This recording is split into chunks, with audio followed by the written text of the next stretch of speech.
Springs. He's currently working on his doctorate in psychology at California Southern University. And that takes up a fair amount of your time, doesn't it, man? Oh, yeah. Yeah, Yeah, that hurts. Yeah. it hurts. He and his wife, Heather, have been married since 1997. I was there for that. Right. And they have two magnificent children, Alex and Lexi.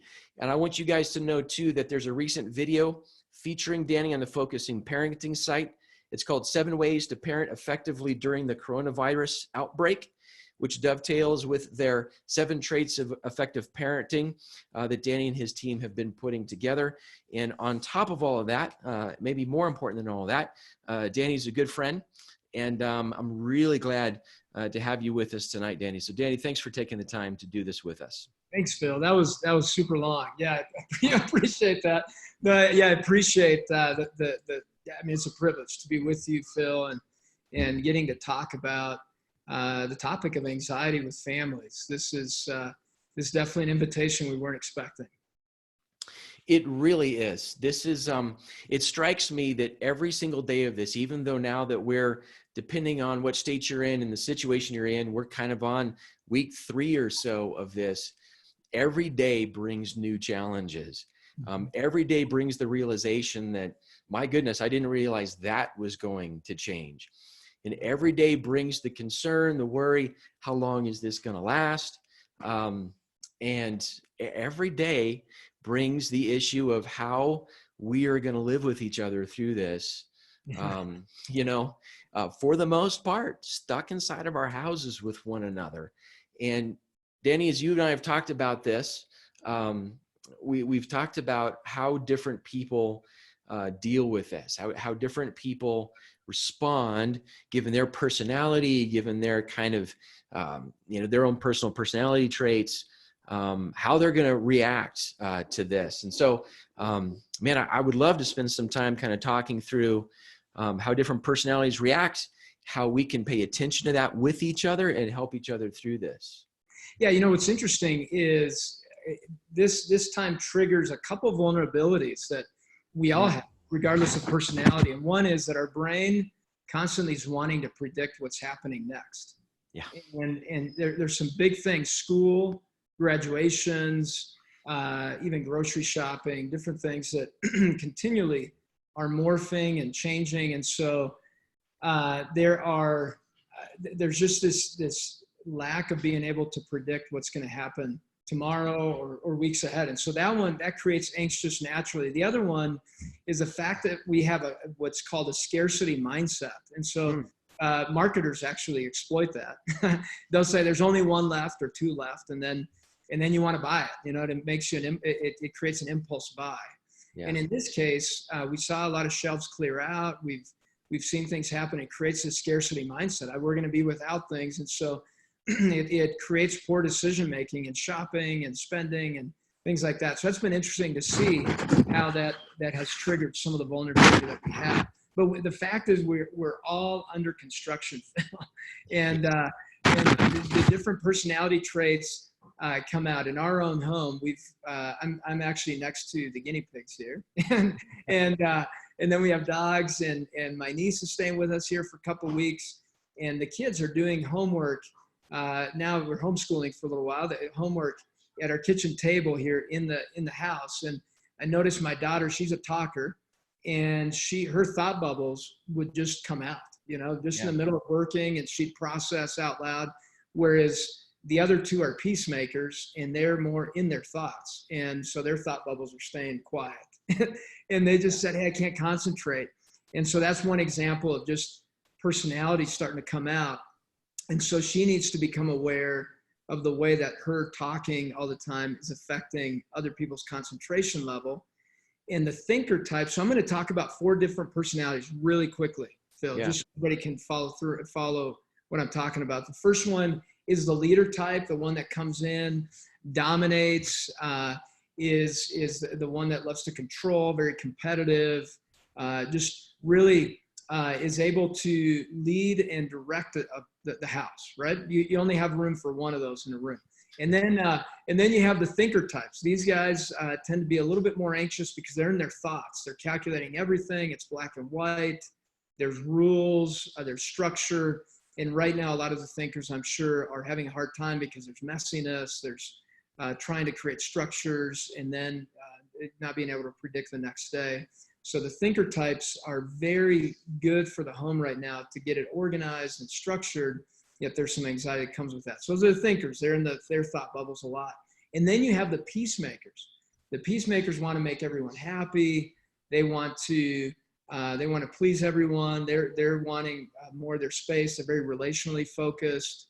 They may want some downtime. They're more mellow and just laid back. So as far as homework, they may take longer to get it all done, and they don't have as much urgency. And then you have the talkers.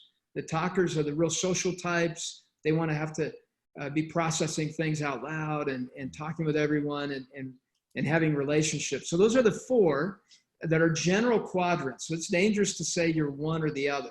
Yeah. We have pieces and parts of all of them, so it's more complicated than that.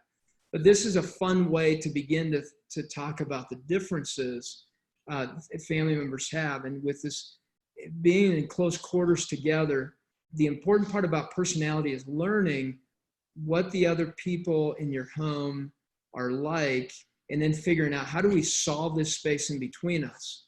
Yeah. If, for instance, my daughter being a talker type can say, hey, for you guys, what's going to help you concentrate?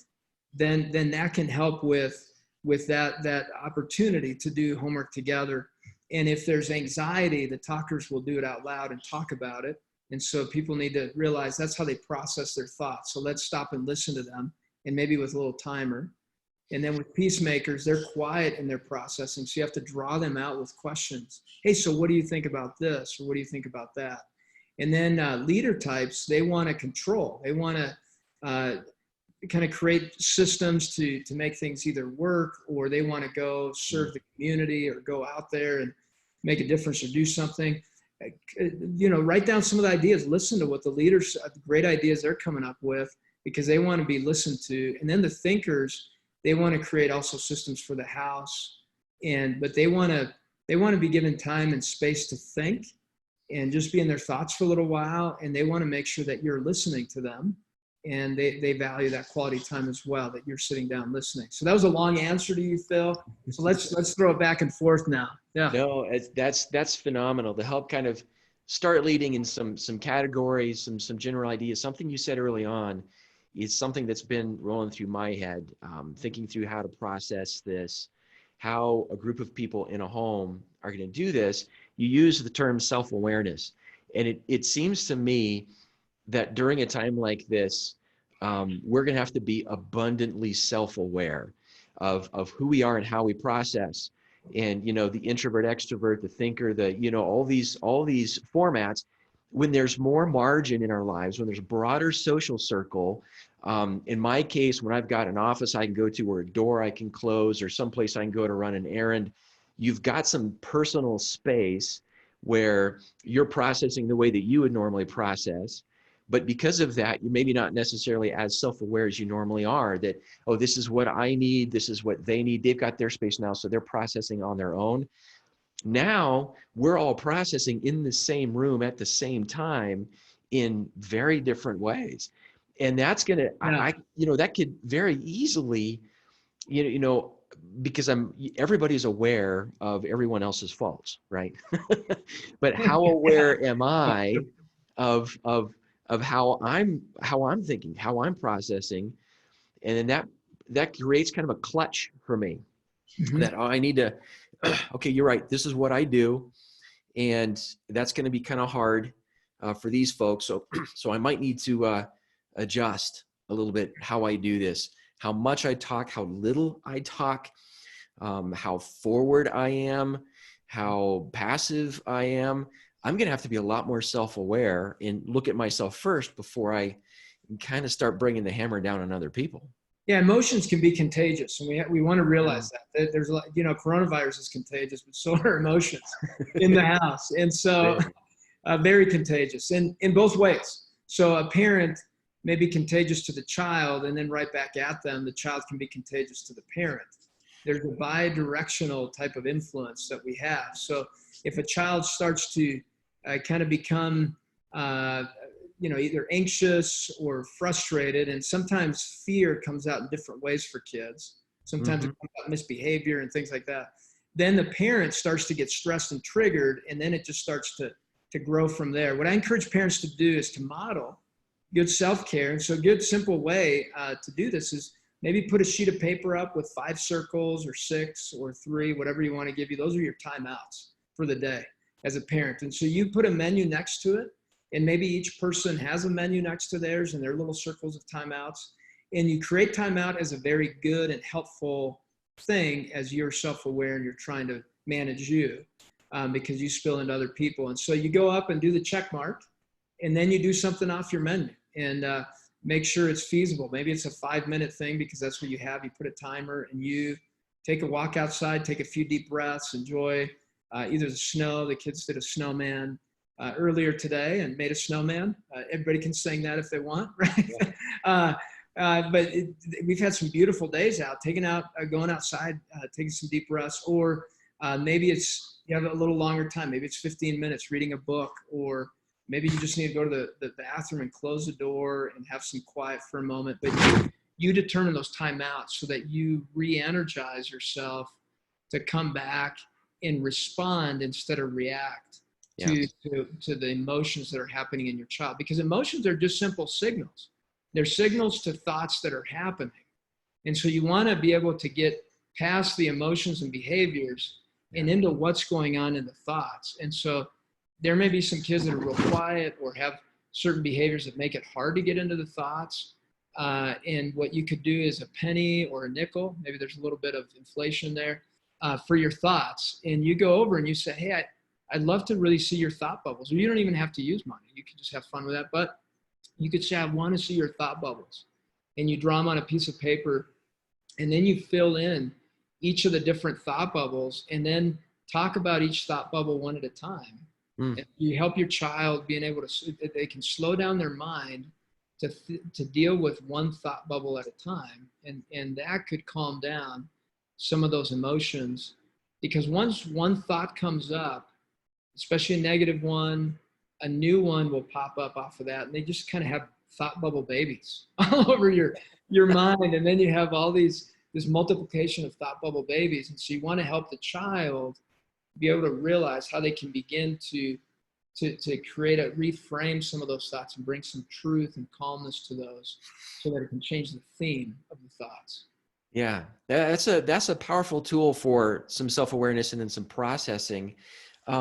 It dawns on me, I wonder if there are good ways for parents to see which of these personality traits is at work in their child, or maybe most dominant in their child, how their child responds to X, Y, and Z, or this kind of situation. How might a parent think, oh, my child's a leader or a thinker? What would they see going on in their kids? Well, in their child, well, let's say a leader child. Let's take that, for instance. Leader children may really challenge you. Those are the ones that are considered more the strong-willed children. They will challenge you on why you're even asking them to do something. They're the ones that will be able to tell you, hey, you didn't follow through on what you were doing. You told Johnny that you were going to do. They'll kind of catch you on your inconsistencies, and they may trigger you with that and really challenge your patience. And you know what's interesting, Phil, is about I don't know, a few months back, I saw this report on parents that their biggest challenge. What is the biggest challenge for parents? And it was 68% said that patience is their number one challenge in parenting, and that was with everything going the way it's going. And now being at home together all day long, I can imagine that's more difficult. So with leader children, it's even harder to have patience with some of them because they will challenge you at every corner. And so what you want to do is engage them on the solution side of things. Really look at what their core need is. And part of it is control. Part of it is competitiveness. So use those deep needs as a way to make you creative as a parent to create a system meeting those core needs. What independence or control can they have? Age appropriate. And then what kind of competitiveness can be fun that you create with cleaning up and things like that could be helpful for that one. And so that's one example. And then I want to say that as far as resources are concerned, we've set up just a quick quiz for parents and kids to go and take I think it's 19 questions. You can take the quiz and find out which one you land in. And again, this is not a perfect science. This is a to get you started thing. And that's going to launch on Monday on Bring Your Bible to School.org on that website. And you can opt in to get videos on each of the results as well. But then it'll have a real in-depth article to go along with it to talk about what each one really needs to work on. And if you're a parent that's a thinker, or let's go there. Learn to relax. Learn to be optimistic. Learn to be okay with some imperfection, and maybe being a little more relationally focused rather than task focused. If you're a leader parent, make sure you don't try to control everything and everyone else. Stop and affirm people around you and tell them that they're, what they're doing well. Encourage, build confidence in other people. Stop and let other people have opinion instead of you being the only one that has opinion. If you're a talker parent, know that you need to stop and be able to listen and not interrupt. Make sure that you learn from others, maybe how to be a little more organized. And one other thing is learning to incorporate fun in helpful ways for the family, because talkers bring a lot of fun to the home, but sometimes that can be very distracting. And then if you're a peacemaker parent, have an opinion, learn from those leaders on how to bring some structure and opinion and some leadership, maybe have some confidence. Don't procrastinate on things that need to be done. And so as you can see, each personality has something to work on, because we're all under construction. And that's that self-awareness. What can I work on as a parent? Yeah. It to be able to see those things and then figure out how, maybe what the thought process is in someone else who's very different, because that's hard for us sometimes, because, you begin to think that, well, my personality style, this must be, what's normal. And when someone else is processing differently, or a kid is processing differently, to be able to see that through a different set of eyes and try to answer those questions. Well, how are they processing? How can we help them walk through these things? That can be an enormous help. Let me just go back and reiterate that website to make sure people got it, just in case. BringYourBibleToSchool.org. Is that what it was? That's correct. Yeah. Okay. All right. Very good. We're actually exercise next week, Phil. What's that? That'll be a fun exercise for families next week to really engage in that and learn about that space in between. So yeah, no, that absolutely would. We're starting to receive, and we'll get to some specific questions a little bit later on, but some of the questions I'm starting to see are very age and stage kind of oriented. So especially with, and I've heard this in some of the families that I've spent some time talking to in the church, I've heard this a few times, that especially the younger the child is, toddler age, maybe a couple years older, this is a lot to process.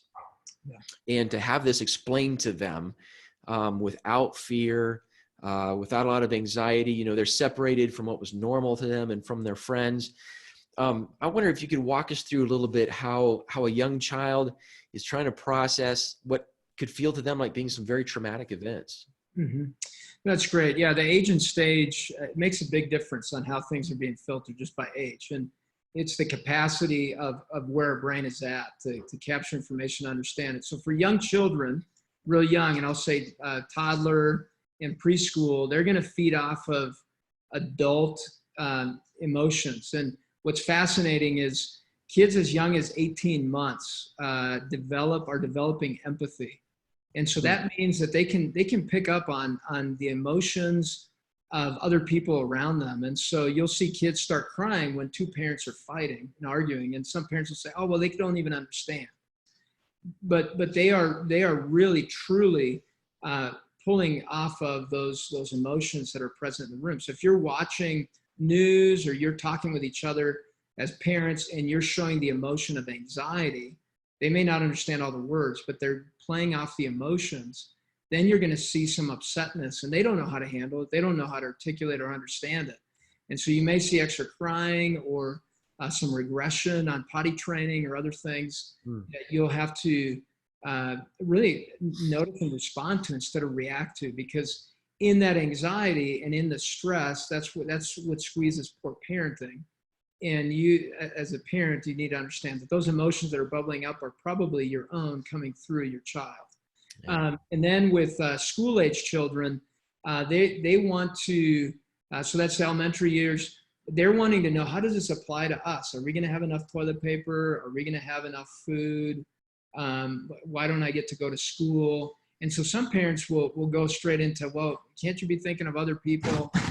But really, no, in that moment, they're needing to know, are we going to be okay?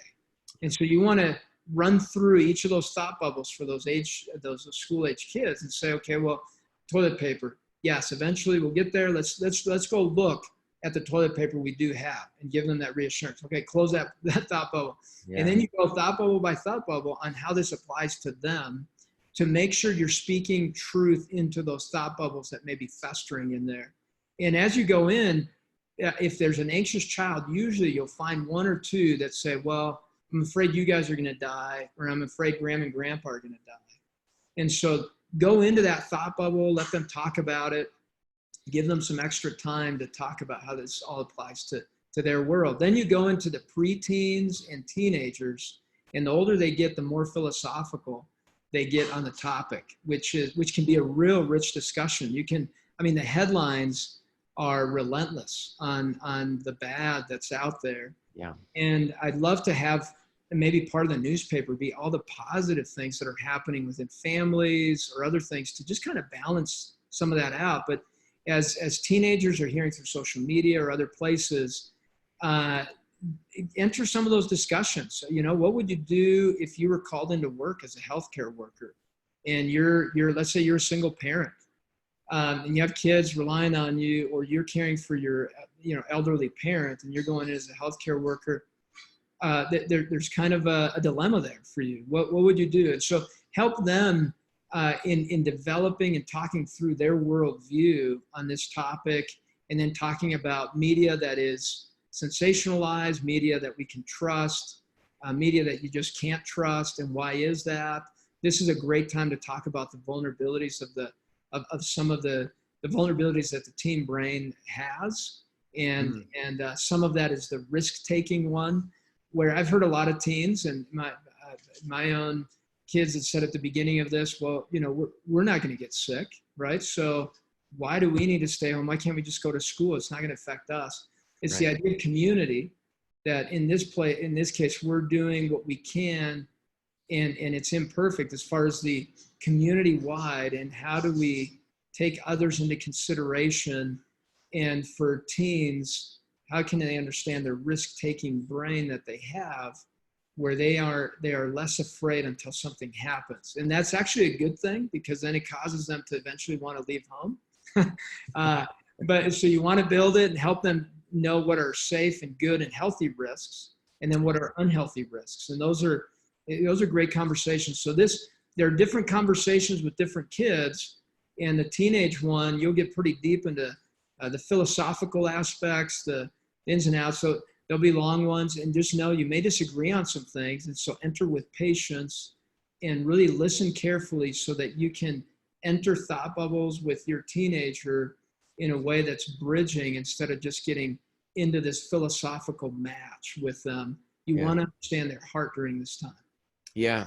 And those kinds of conversations seem to me like they are prime opportunities to discuss how empathy works, and to help build empathy and compassion in a broader minded sense. All of us as teenagers saw life through our own lenses and through our own capacities. And I can't wait to get life started. And I'm not aware of the dangers that are around me.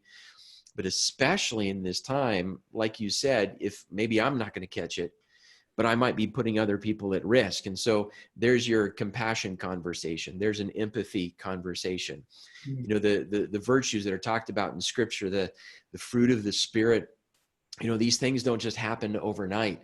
They have to be discussed and prayed about and worked over.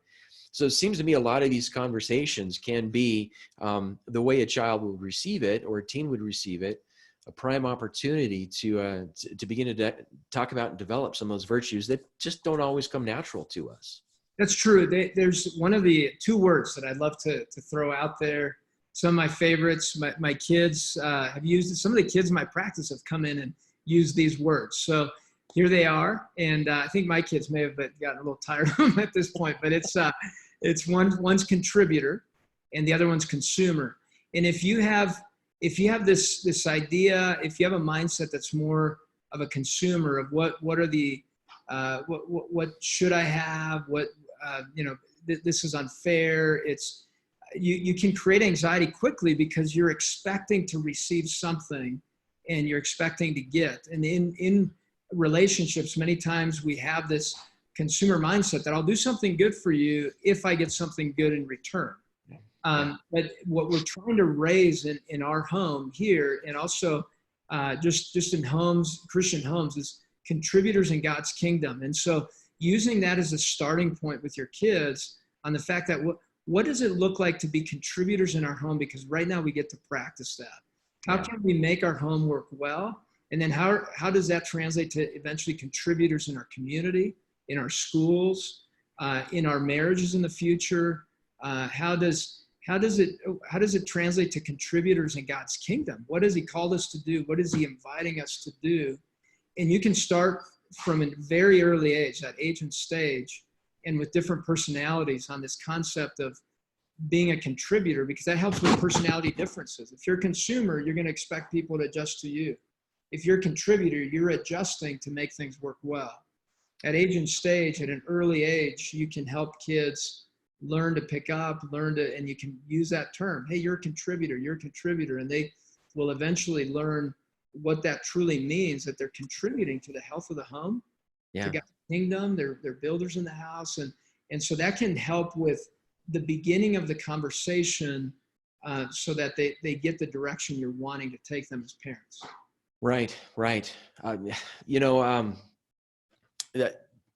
The power of some of these virtues, the power of learning to be a contributor, the power of, you touched on it briefly earlier, of thankfulness instead of complaining or frustration. It rewires us. It rewires our characters. It teaches us to lean in a different direction with the way that we respond and react to situations. We build these other character habits inside of us. While we're on the topic of teenagers, we did get a specific question about teens. How can we prepare our teens' emotions from not finishing the school year and not seeing their friends, maybe even struggling with getting homework in on time? Yeah, this is a hard one. I think for teenagers, especially, well, kids, they really think in the short term, and this help a teenager see it as a season, and you're going to have to be creative. And this is, if we would have had this happen, say 20 years ago, it would really trap us in the house. But right now we have Zoom, right? Yeah. We have a lot of video feed. We have social media, and this is the most connected some people have been over video really ever. And we're seeing grandparents talking to their kids over Zoom and all that. So be creative, come up with some solutions, because it's easy to get stuck on the problem.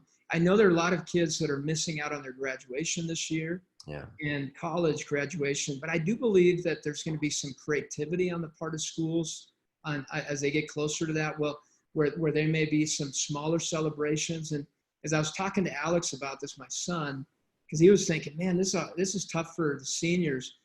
They can actually this is probably going to be a more special graduation for a lot of teenagers, because they'll be able to slow down. They won't be having to go to 5 different celebrations. It's just another one. Oh, we need to get through graduation time. It's actually going to be like, man, we really need to do graduation this year. And so there's a lot more focus on making it ceremonial on that step to the next level. I just can't think of the word, but So making it you have the specific friends you're inviting, and you're having a very special celebration that makes graduation extra special this year, not rushing off to other ones.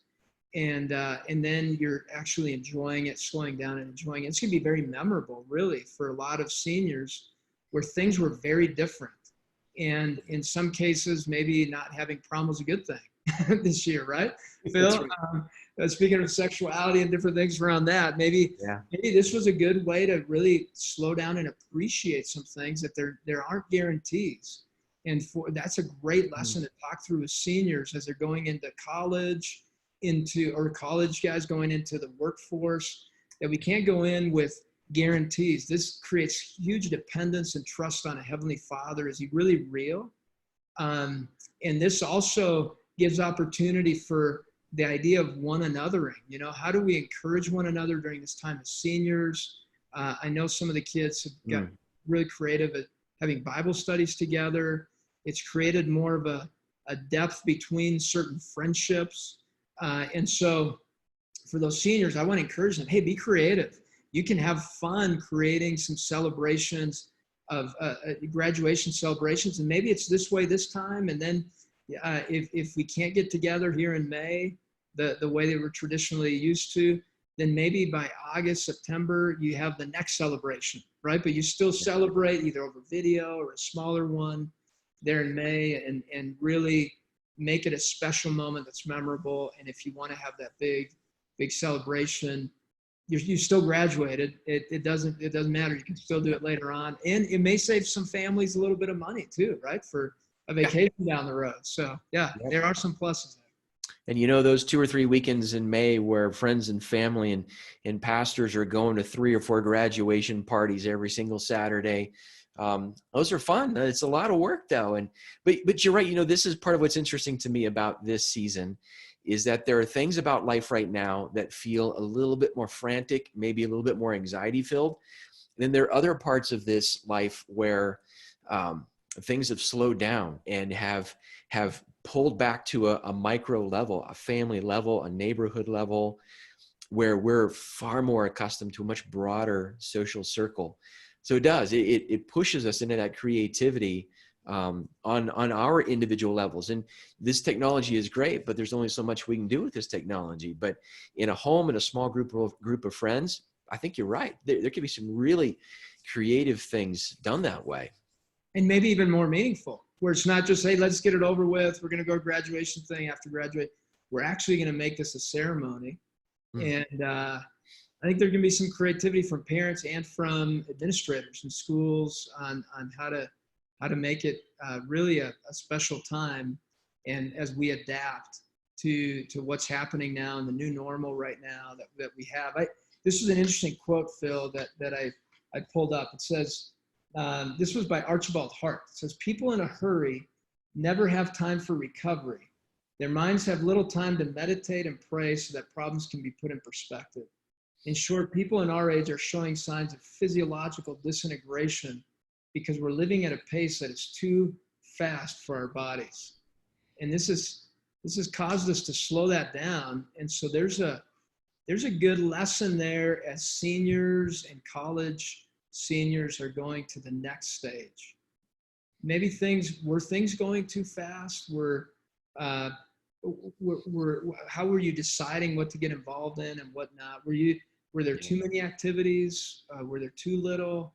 Maybe this is a great reset for all of us, including our teenagers, on what the priorities are. And maybe this is an important reset. And so what the reframe that I love, that I've been using in my own life, Phil, at this time, and is just the idea of what we're invited into, right? If you can reframe it for a teenager that way, and talk about what does it mean. You might get an invitation to graduation, but we have an even bigger invitation to prayer with our Heavenly Father, and we have an even bigger invitation into God's kingdom, as you talk to us about that at church, and just the invitation that we have to engage in what's in front of us. And that's a huge life lesson for a teen and a college student to step into, on learning how to manage what wasn't supposed to happen. the Mm. unexpected things, Yeah. because it will make you stronger as more of those things happen down the road.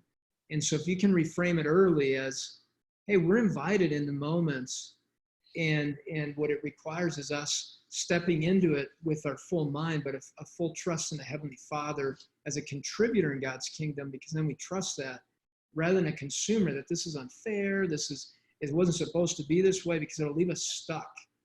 And so, yeah, and I want to at some point talk about this little guy if we can. Yeah. Very, So I brought him along for this. So yeah, very nice.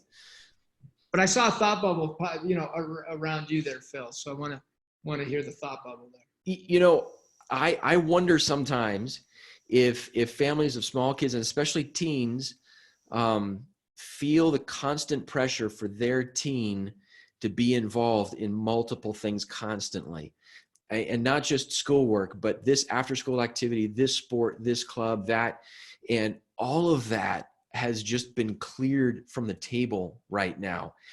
And exactly what you said is what I feel like is an opportunity for our families to ask exactly those kinds of questions. Was that really necessary, or has that actually taken something away from us? Has that overwhelmed us emotionally and spiritually? That quote that you gave us there a little while earlier is just so provocative to me. Has it overwhelmed us physiologically, spiritually, and emotionally, so that we grow numb, or we grow raw, or our margins are gone way too quickly? And now I know there's different stress, but a lot of those things are just gone. Yeah. So there's different invitations now for us. And I love the way that you put that. And I do. I like that little guy you showed, your aunt. Could you talk to us a little bit about your aunt?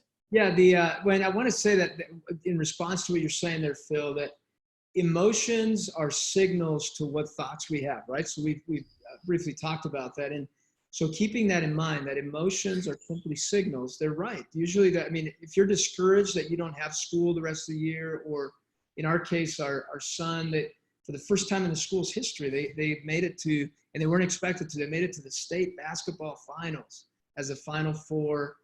And then they didn't get to play, didn't get to step on that court. And that's discouraging, it's frustrating, and putting it in perspective, it's not that big of a deal. But in that moment, it is a big deal to that person. So as a parent, let's make sure we don't minimize the fact that this is frustrating, it's discouraging, it's sad, it's disappointing, and maybe helping them put words to those signals, but then helping them move past that to the new, what's a new thought you could have with this? How can we begin to reframe it and control what you can? And that's your response to the fact that there's this huge thing you can't control, and we're having to adapt to it. So here's this handy guy. I was at a store with Heather, my Heather, not you're right. So so we were at a store in Denver, decorating store, and they had this, and I said, hey, probably no one has wanted to buy this thing, and it said, no, I don't think I decorate with this. So then I decided to buy this for my counseling practice, because I was just learning from Dr. Daniel Amen about the concept of having ants, automatic negative thoughts. And this pickaxe was perfect, because automatic negative thoughts come in and start to chisel away at happiness like that, right? And they chisel away at the thought bubbles that are really helpful and optimistic. And once we get one ant, they're going to feed off thoughts and create more ants, and they're going to find food, that negative food in the mind. And what you want to help kids visualize is, once you have one ant, recognize it, stomp on it, let's reverse it so that you don't have a whole colony coming into your brain, and then you have this colony of ants, automatic negative thoughts all over your brain. Because many times our brain, what it's anxious about, it predicts the worst ahead of time. Yeah. And researchers have consistently said that the majority, almost 9 out of 10 of those thoughts, really never come to be. You're afraid that you're going to fail, or things are going to not go right, or you're going to get sick, and really most of those don't come to fruition, especially the real bad ones, catastrophic ones. Yeah. And that's one of the mental errors that they've identified in our brains, that we tend to catastrophize or minimize certain things, and we miss out on truth. And that's because emotions well up, and we get stuck on the signals rather than really helping reframe the thoughts so that the right signals come out. Yeah. Along those lines with kids and those kinds of things, another specific question here we're getting is, what are some things we can do if our kid seems to be acting out because of a lack of self-control? And I'm assuming that might be kind of a younger child as well. Yeah, the acting out, there's behaviors kind of the 5% part. You want to go backwards. What emotion led to that behavior? What thought led to that emotion? And then what belief in the moment led to that? And then what are they filtering in the moment? That's where you want to park your focus your attention on. What are they filtering? And then what structures are needed? What's missing there to help them be successful at self-control? And one system that I like to use with real young kids is putting an empty jar on the counter and then the other one with a bunch of marbles. And then this is the celebration jar, the one that's empty.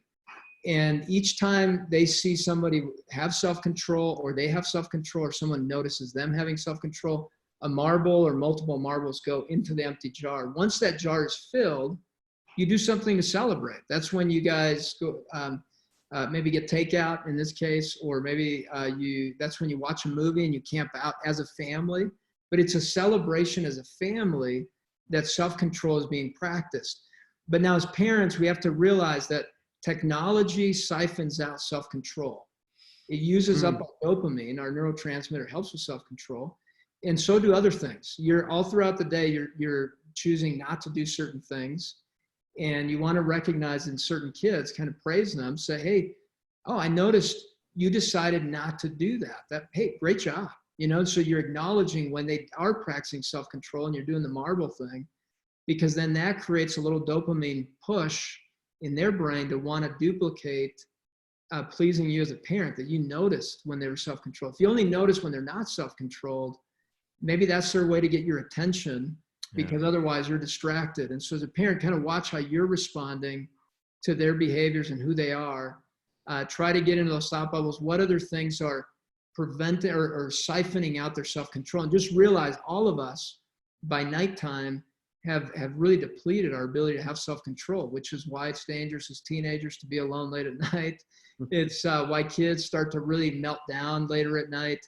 They've depleted their resources on being able to have self-control. And the things that replenish that is rest.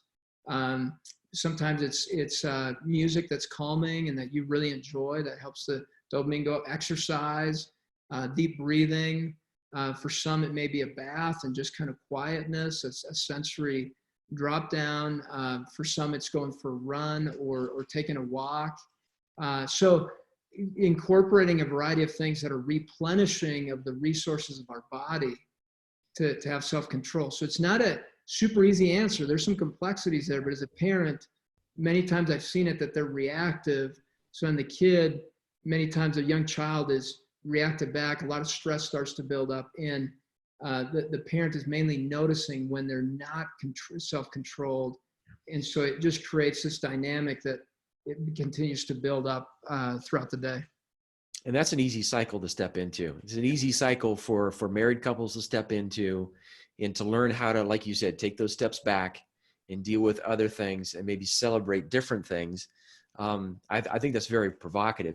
Something else you said in that answer reminded me of something else I had written down. There's a lot of screen time going on right now. What are some of your thoughts on kids and that screen time? It's interesting that you said, the screen time produces these dopamine hits. And if that gets depleted, that's going to create interaction problems, relational problems as well. So I wonder if you could talk just a little bit about kids and screen time right now. Yeah, the new term for that, Phil, is called technoference. Like interference, passive interference, technoference. There you go, technoference. That's a new official term for that conflict around technology. Really, you want to help your kids understand, like, you want to talk through, why do we have technology in the home? One is for entertainment, to enjoy together as a family. Another one is for maybe communication truly with friends. If there is a need that's a part of the technology and entertainment, then it starts to put it in the same level as air, food, water, my phone, right? And it's a want. And so you want to help your children learn that it's a want. And so that means it's going to have some boundaries and limits. You're not going to put boundaries and limits on their air or their water, really. They need that. And there's certain needs that they have. Now, this one is a want, but the phone presents, especially social media, presents a response to that deep core need of feeling a sense of belonging and connectedness, especially now.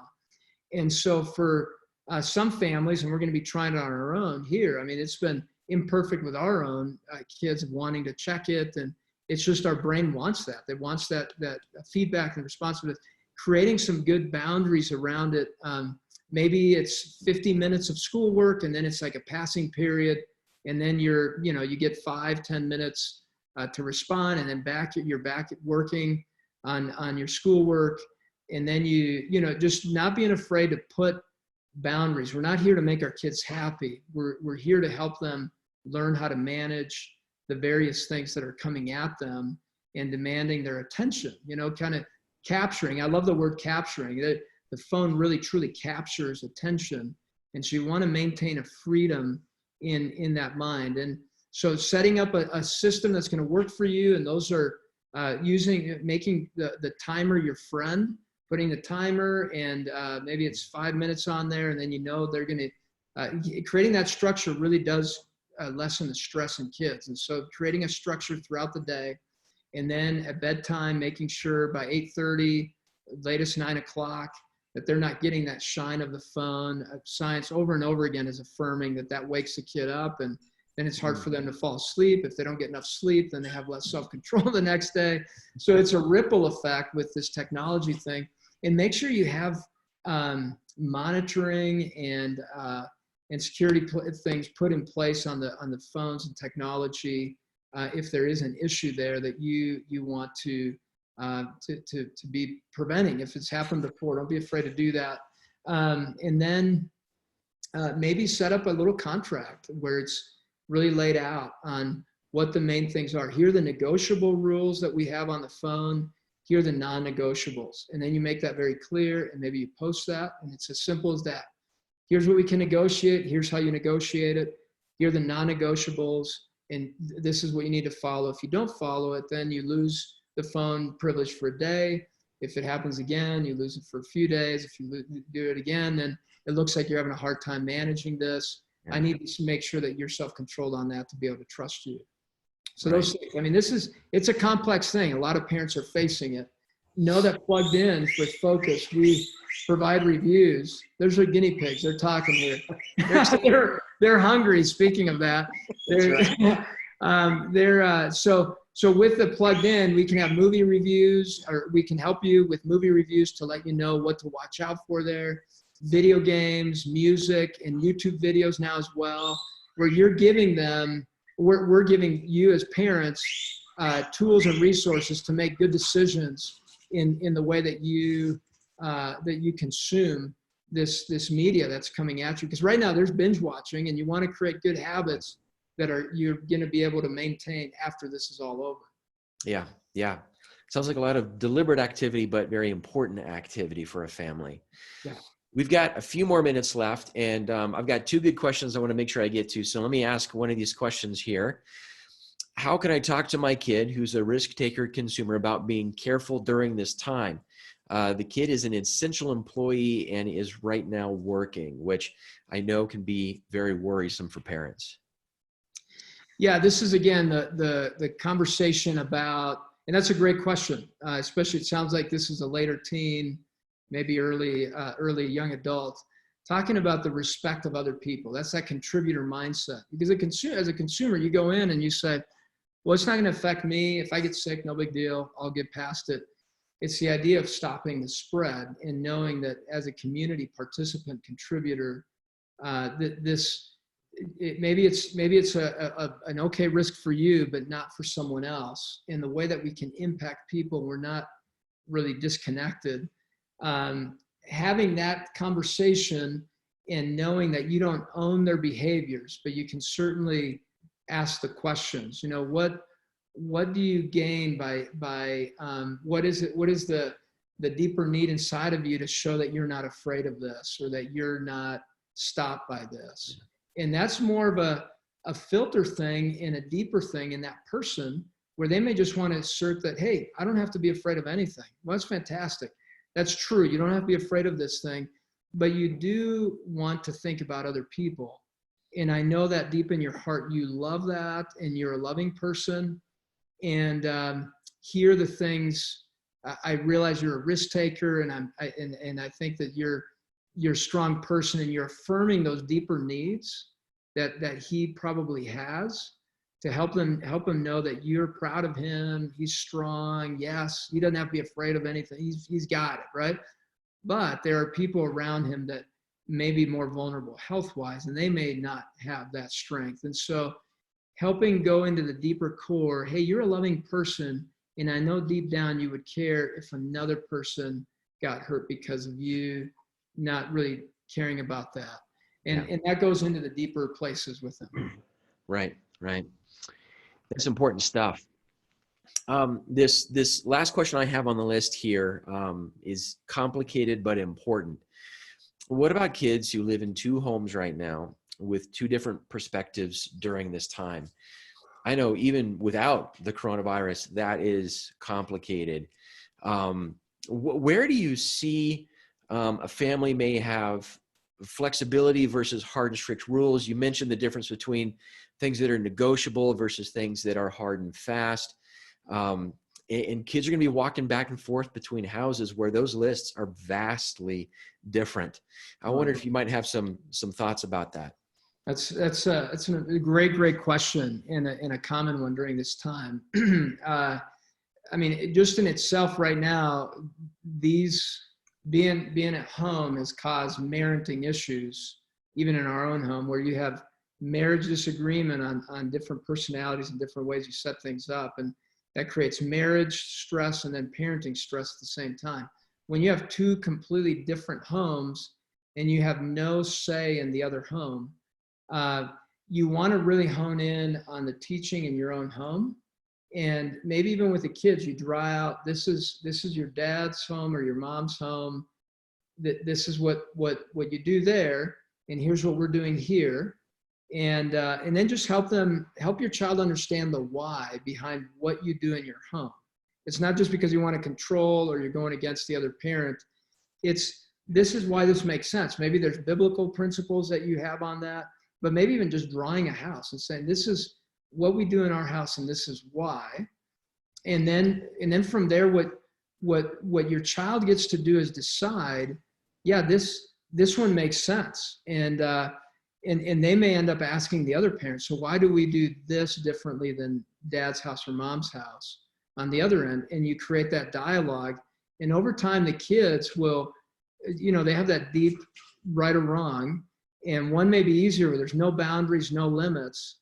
And maybe have that conversation with the child. What would you love a basketball game? Would you love a video game? Would you love a board game without rules and limits? Well, no, they would not like that. It just wouldn't be fun. I actually did that with one of the kids that said, man, rules and limits are just dumb, So I said, okay, well, let's play chess together. And so we started playing, and immediately I just went over and took his king. And he goes, well, you can't do that. And I said, well, what says that, right?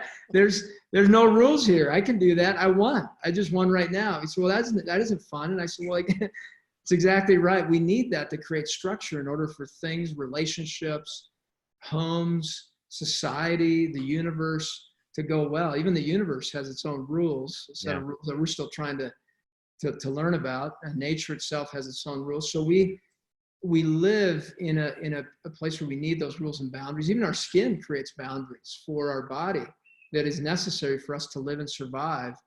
And so for kids, help them learn the different places that there are boundaries, rules, limits, and then go to your very own home. This is a culture we're setting up. The more you talk negatively about the other one, the more distracting it becomes for that child to really learn your own culture. And so learn that culture, create that, control what you can there, and love on your kids. The real goal here is warmth, sensitivity on one side, very high on that, on being sensitive, warm, responsive to your children. And on the other side, very, very high on boundaries, rules, limits, and structure for your kids. If you can really have those at high levels on both buckets, you're creating a very strong culture for your kid. Scientific research supports that. The Bible supports that. Deuteronomy 6 supports that. And on the other hand, you can't control what the other parent's doing. Right, right. Danny, this has been wonderful. We're coming right up at the end of our time. So let me say thank you again. And a couple of sets of resources for people in case you missed it right at the very beginning. Living Hope Church has created a handful of resources for worship at home.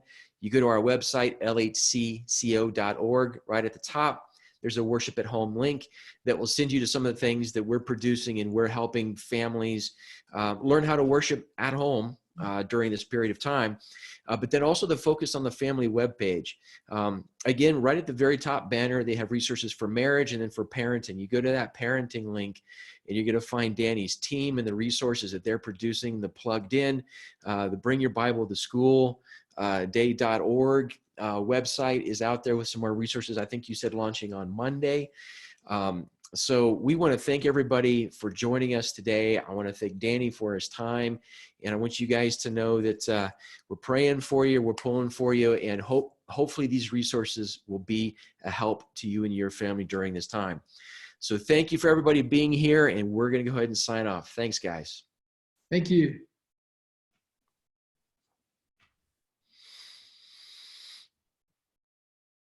All right. Looks like we're off Facebook. Okay. All right. Thanks, guys. Okay. Yep.